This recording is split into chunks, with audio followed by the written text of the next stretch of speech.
Anies Baswedan langsung tancap gas dengan mengganti kebijakan PSBB transisi menjadi PSBB total. Alasannya, kondisi COVID-19 di Jakarta semakin memprihatinkan. Namun, belum juga PSBB total dijalankan. Hantaman dari sisi ekonomi mulai terlihat. Pagi ini, indeks harga saham gabungan turun hingga 5% dan pasar saham sempat dihentikan. Ini menunjukkan jika protokol kesehatan diperketat, maka sektor ekonomi akan menjerit. Namun, jika aktivitas ekonomi diperlonggar, jumlah penduduk yang terkena COVID-19 naik dengan cepat. Lalu apa formula kebijakan yang akan ditetapkan dalam PSBB total Jakarta 14 September mendatang? Apa pula kebijakan yang akan diambil kota-kota penyangga DKI Jakarta? Bersama kami telah bergabung Wakil Ketua Umum Partai Gerindra Arief Puyono, kemudian ada pakar kesehatan Profesor Ari Fahri Alsyam, Wali Kota Tangerang, dan juga ada Wali Kota Bogor Bima Arya. Kemudian kami lihat juga ada dari Yogyakarta, merupakan anggota DPRD DKI Jakarta fraksi Partai Keadilan Sejahtera, Bapak Muhammad Taufik Zulkifli. Kita ke DPRD terlebih dahulu dari Yogyakarta. Kalau sebagai anggota DPRD DKI Jakarta, Pak Muhammad Taufik melihatnya bagaimana? Apakah sudah menerima informasi langsung dari Pak Anies Baswedan apa saja yang boleh dilakukan, yang tidak boleh dilakukan dalam PSBB total mendatang? Ya, terima kasih. Intinya adalah bahwa kami sangat menyetujui untuk PSBB di Jakarta diketatkan kembali. Bahkan rasanya sudah agak terlambat ya. Kemarin seharusnya ketika kelihatan COVID sudah naik, harusnya sudah langsung ditarik rem itu. Ya, kemudian kira-kira menurut Pak Taufik sendiri apa yang seharusnya dilakukan dan apa yang seharusnya tidak dilakukan sehingga sinergi ini bisa menurunkan jumlah pasien COVID-19? Pertama adalah memang koordinasi dengan daerah-daerah sekitar ya. Jadi bagaimana daerah penyangga atau daerah yang dekat dengan Jakarta itu ada kesepahaman antara pemerintah daerahnya dengan Jakarta. Karena kemarin kan masalahnya adalah masalah ekonomi ya.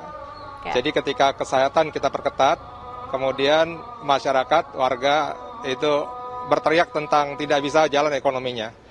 Antara lain adalah bagaimana orang-orang dari Bekasi, Bogor, Tangerang, atau dari Provinsi Banten dan Jawa Barat itu keluar masuk ke Jakarta. Pak Taufik, apakah Anda sudah memiliki gambaran? Apakah nantinya bisa sama dengan PSBB ketika awal pandemi atau yang sekarang lebih menyeluruh? Bagaimana nasib pusat perbelanjaan? Apakah akan ditutup 11 sektor tersebut, Pak Taufik?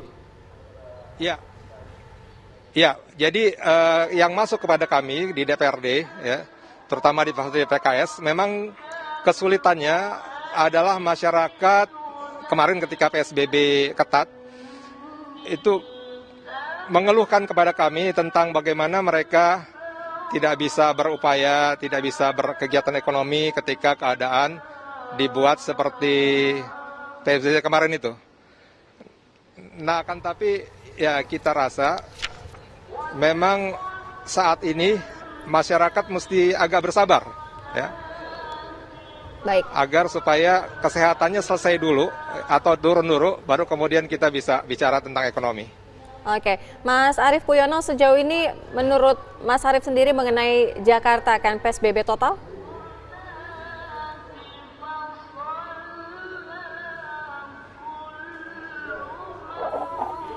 Mas Arief Puyono. Iya Mbak. Iya, bagaimana pandangan Mas Arief Puyono sendiri Halo, mengenai Mbak. Jakarta yang akan diberlakukan PSBB total pada 14 September mendatang? Yang pasti harusnya sebelum melakukan penerapan PSBB kembali di Jakarta itu harus berkoordinasi dulu dengan pemerintah pusat. Ya, karena efek dari PSBB itu tentu saja sangat berdampak besar terhadap perekonomian Indonesia ya, karena Jakarta itu adalah pusat perekonomian Indonesia. Ini yang harus dicatat terlebih dahulu.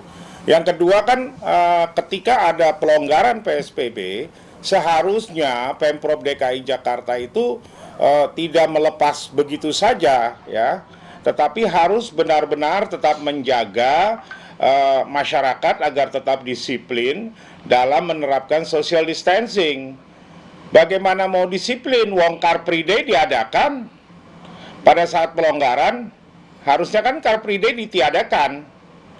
Ya kan, ini kan menunjukkan bahwasanya pemerintah DKI Jakarta ini sangat reckless terhadap bagaimana menanggulangi COVID-19 ini. Pak Arief. Ya, kalau kebijakannya seperti ini, ya. Pak Arief, tadi Anda menegaskan bahwa Halo? Pemprov DKI Jakarta, Gubernur DKI Jakarta belum berkoordinasi dengan pusat. Sumbernya dari mana itu, Pak? Apakah menurut Anda kebijakan PSBB total ini tidak berkoordinasi dengan pemerintah pusat? Pak Arief Puryono. Lah itu kan udah ada statement dari pemerintah akibat pengumumannya Gubernur Jakarta pemberlakuan PSBB hari ini kan pasar saham rontok. Artinya kan tidak ada koordinasi dengan pemerintah pusat. Padahal menurut PP berapa itu ya sama Kepres itu kan bahwa penerapan PSBB itu harus seizin pemerintah pusat untuk mensinkronkan antara kebijakan penanggulangan COVID di pusat dengan di daerah. Ya sampai hari ini aja Kabupaten Lebak contohnya belum berani menerapkan PSBB karena belum ada izin dari pusat.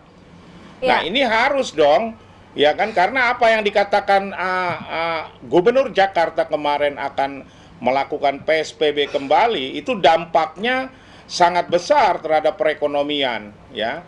Artinya kita baru saja keluar dari lautan krisis, ya.